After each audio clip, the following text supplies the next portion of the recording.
তাৰিখে আকৌ আমাৰ এনিভাৰ্চাৰী আছিলে, মানে ৱেডিং এনিভাৰ্চাৰী।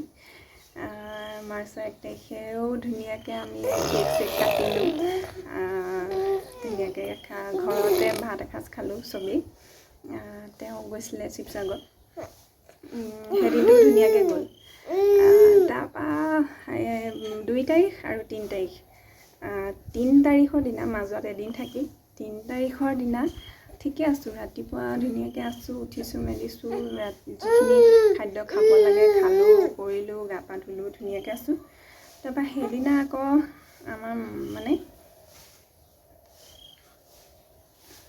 মা নাছিলে ঘৰত, মা কিবা কাম এটাত ক'ৰবাত গৈছিলে, মা নাছিলে। তাৰপৰা ময়ে মানে ভাত বনাইছোঁ সেইদিনা, ভাত বনাইছোঁ। পাপা আছিলে আৰু মোৰ হাজবেণ্ড আছিলে। যিহেতু মানে মাৰ্চ সোমালেই, সেইকাৰণে হাজবেণ্ডে ভাবিলে মানে কেতিয়া কি হয় এইবিলাকতো একো ধৰিব নোৱাৰি, গতিকে তেওঁ মোৰ লগত থকাটো বেছি ভাল হ'ব সেইবুলি ভাবিলে। সেইকাৰণে তেওঁ আগতীয়াকৈ কেইদিনমান আগতেই গুচি গ'ল মোৰ ওচৰলৈ। আৰু যিমানেই নহওক, প্ৰেগনেঞ্চি বুলি ক'লে নিজৰ হাজবেণ্ডজন ওচৰত থাকিলে অকণমান বেলেগ এটা সাহস পোৱা যায়। গতিকে তেওঁ গ'ল, মোৰ লগতে আছিলে, পাপাৰ লগত কিবা কাম কৰি আছিলে সেইদিনা। তাৰপৰা মই ভাত পানী বনালোঁ, আমি তিনিটাই খালোঁ। মা যিহেতু ৰাতিপুৱাই কিবা এটা খাই গৈছিলে, কাম এটা আছিলে। মা আহিছে 3টামান বজাত আহিছে। তাৰপৰা ধুনীয়াকৈ মোৰ 3টা চাৰে 3টামান বজাৰ পৰা মানে গাটো অলপমান বেয়া লাগিছে। তাৰপৰা মই কৈছোঁ চবকে যে গাটো অলপ বেয়া লাগিছে, মই শুওঁ। তাৰপৰা মই বহুত দেৰি শুলোঁ, শুই 5টামান বজাত উঠিলোঁ নেকি। উঠি 6টামান, তাৰপৰা চাহ খালোঁ। চাহ খাই 6টামান বজাত মানে অকণমান বেছি বেয়া লাগি আছে। তাৰপৰা মই কৈছোঁ হাজবেণ্ডক, কৈছোঁ মানে বিকিক কৈছোঁ যে মানে গাটো মোৰ বেছি বেয়া লাগিছে। আৰু সেইদিনা মানে এটা জমনি কথা, মোৰ সেইদিনা 3 তাৰিখৰ দিনা ইমানেই বেঙেনা ফ্ৰাই খাবলৈ মন গৈছিলে। হয় ন, ক্ৰেভিং হয় কিবা এটা বস্তুৰ প্ৰতি প্ৰেগনেঞ্চি। মোৰ সেইদিনা মানে আগতে কিবা ক্ৰেভিং আছিলে যদি খালোঁ, কিন্তু সেইদিনাহে কেলৈ নাজানো ইমান বেঙেনা ফ্ৰাই খাবলৈ মন গ'ল। মই নিজেই বনালোঁ, ঘৰতে আনি থোৱা আছিলে, নিজেই বনালোঁ খালোঁ। তাৰপিছত মানে মোৰ কিবা এলাৰ্জি টাইপ নিচিনা হৈ গ'ল গাটো, গোটেই গাটো মানে বহুত খজুৱাইছে, কিবা হৈছে, চিটচিটাইছে, মানে তেনেকুৱা হৈছে, অসহ্য লাগিছে আৰু। তাৰপৰা তেখেতে মানে সজুৱাই মেলি দিছে, মই নিজেই মানে সজুৱাই মানে হেৰি পোৱা নাই, শান্তি পোৱা নাই। তাৰপৰা সেনেকৈ গৈ পেলাই প্ৰায় 8টামান বাজিছে। মাহঁতে ভাবিলে কি এনেকৈতো থাকিলে নহ'ব, তাইৰ গাটো বেয়া লাগিছে, গতিকে মানে ক'ৰবাত দেখুৱাবলৈ লৈ যোৱা ভাল হ'ব। যিহেতু মানে টাইমো ওচৰ চাপি আহিছে ন, কেতিয়া কি হয় ধৰিব নোৱাৰি। গতিকে মোক সুধিলে মানে বেছি হেৰি হৈছে যদি মানে লৈ যাওঁ। তাৰপৰা ময়ো ক'লোঁ মানে বেছিকৈ মানে গাটো অলপ বেয়া লাগিছে। তেতিয়ালৈ কিন্তু ইমান মানে হেৰি লাগি যোৱা নাই, কিন্তু মোৰ মানে মাজত এটা ভয় লাগি আছিলে, কি হ'ব কি নহ'ব। প্ৰথমবাৰ যিহেতু মানে ভয় লাগিবই ন, একো নাজানো, একো অভিজ্ঞতা নাই, হেৰি নাই। গতিকে ময়ো ক'লোঁ মানে দেখাবলৈ গুচি যোৱাটোৱে ভাল হ'ব মানে। তাৰপিছত আমি গৈছোঁ, প্ৰায় 9টা, চাৰে 8টা 9টামান বাজিছে। দাদাৰ গাড়ীত গৈছোঁ, মা, মই, দাদা আৰু মোৰ হাজবেণ্ড গৈছোঁ। গৈ ফাৰ্ষ্টে আমি শিৱসাগৰৰ জয়সাগৰ হস্পিটেলত গ'লোঁ।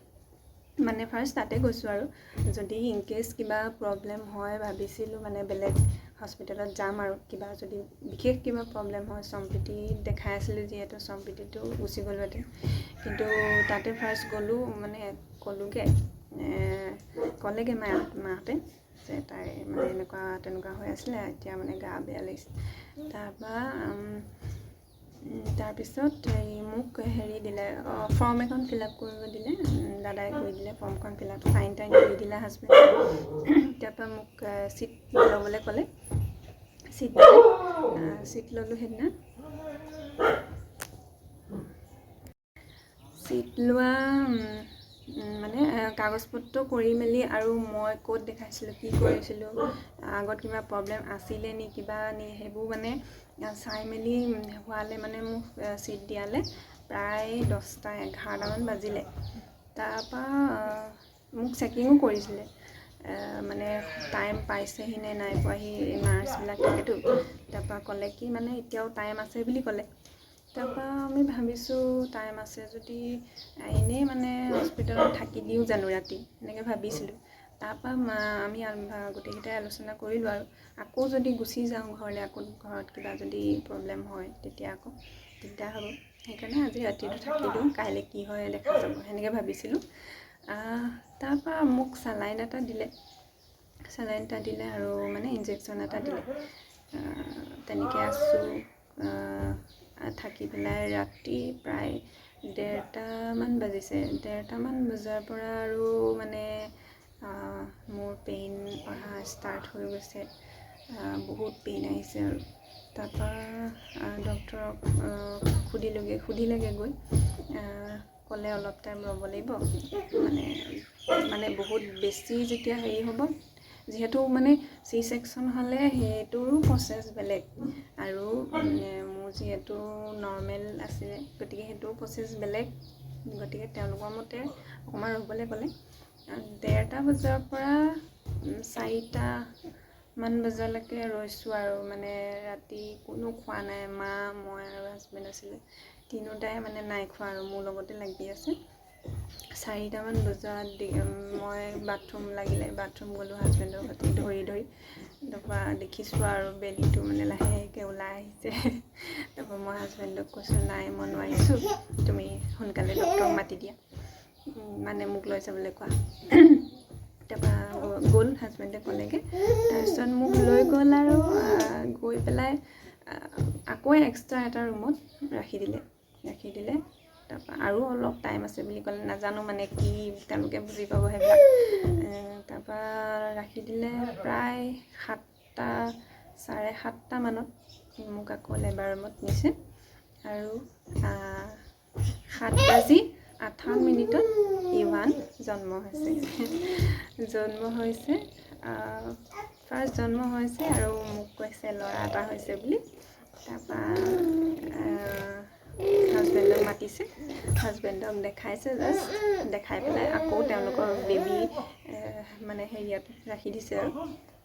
তাৰপৰা মোকো লেবাৰ ৰুমৰ পৰা উলিয়াই বেলেগ এটা ৰুমত শ্বিফ্ট কৰি দিলে, তাতে আছোঁ। তাৰপৰা বেবীটো আনি ধুনীয়াকৈ মায়ে লৈ আহিছে ইভানক লৈ আহি আৰু মানে হাতত দিছে। তেতিয়া সেইটো মানে অনুভৱটো আৰু কৈ পেলাই সেইটোত মানে অনুভৱটো বুজোৱা কোনো বাক্য নাই, মানে এই পৃথিৱীতে বাক্য নাই চাগে, সেইটো বুজাব নোৱাৰি আৰু সেইটো অনুভৱ কেনেকুৱা লাগিছে মানে সেই সময়টোত। তাৰপৰা লৈছোঁ, তাৰপিছত দেখিছোঁ মোৰ ল'ৰা এটা হৈছে। এইটোৱে সেইদিনাখনৰ ভিডিঅ', যোনদিনাখন আমি প্ৰথমবাৰৰ কাৰণে আমাৰ ল'ৰাটোৰ মুখখন দেখা পাইছিলোঁ। সেইকাৰণে এইটো ভিডিঅ' কৰিছিলে দেউতাকে। হস্পিটেলত থাকোঁতে 3 নম্বৰ দিনা আমি 3 দিন থাকিছিলোঁ, বেছি দিন নাই থকা। 3 দিন থাকিছিলোঁ। 3 দিনৰ পিছতে আমাৰ ৰিলিজ দিলে, আহিব পাৰিব বুলি ক'লে। গতিকে আমি গুচি আহিলোঁ। 3 দিনৰ দিনা মই ভিডিঅ' ক্লিপ 2টা কৰি থৈছিলোঁ, গতিকে সেইকেইটা মই ইয়াতে ভিডিঅ'তে মই এড কৰি দিম, চাবচোন। মই সেই 2টা মানে স্মৃতি হিচাপে ৰাখি থৈছিলোঁ, কেতিয়াবা এনেকৈ যদি সুযোগ পাওঁ কথাখিনি ক'বলৈ, তেতিয়া মই এই ভিডিঅ'কেইটা লগাই দিম বুলি।